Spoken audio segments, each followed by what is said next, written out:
ഇപ്പോൾ നാമനിർദ്ദേശ പത്രികകളുടെ സൂക്ഷ്മ പരിശോധന നടക്കുകയാണല്ലോ. 20 മണ്ഡലങ്ങളിലായി 290 പേർ ഇതുവരെ പത്രിക സമർപ്പിച്ചിട്ടുണ്ട്. ആകെ 499 പത്രികകളാണ് ലഭിച്ചത്. പത്രികാ സമർപ്പണത്തിന്റെ അവസാന ദിവസമായ ഇന്നലെ മാത്രം 252 നാമനിർദ്ദേശ പത്രികകളാണ് ലഭിച്ചത്. നാമനിർദ്ദേശ പത്രിക പിൻവലിക്കുന്നതിനുള്ള സമയപരിധി തിങ്കളാഴ്ചയാണ് അവസാനിക്കുന്നത്.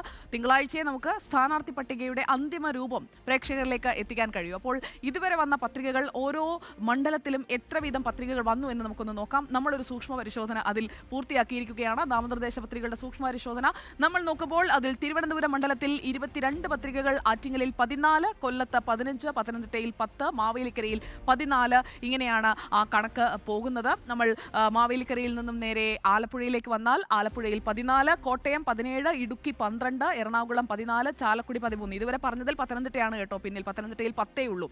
അപ്പോൾ നമുക്ക് ചാലക്കുടിയിൽ നിന്നും അടുത്ത സ്ഥലം പിടിക്കാം. തൃശ്ശൂരിലേക്ക് വന്നാൽ തൃശ്ശൂരിൽ 15 ഉണ്ട്. ആലത്തൂർ അതാ ഒന്നാം സ്ഥാനത്തെത്തി. ആലത്തൂരിൽ 8 പത്രികകൾ മാത്രമേ ഉള്ളൂ. പാലക്കാട് 16, പൊന്നാനിയിൽ 20 എണ്ണം, മലപ്പുറത്ത് 14. ഇങ്ങനെയാണ് സ്ഥാനാർത്ഥികളുടെ പത്രികകൾ വന്നിരിക്കുന്നത്. ഓരോ മണ്ഡലവും തിരിച്ച് നമ്മൾ നോക്കുമ്പോൾ കോഴിക്കോട്ടേക്ക് വന്നാൽ 15, വയനാട് 12, വടകര 14, കണ്ണൂർ 18, കാസർഗോഡ് 13. ഇങ്ങനെയാണ് ഈ മണ്ഡലങ്ങൾ തിരിച്ച് നമ്മൾ നോക്കുമ്പോൾ പത്രികകളുടെ എണ്ണം കിട്ടുന്നത്. അപ്പോൾ അതിൽ ആരാണ് നിൽക്കുന്നത്?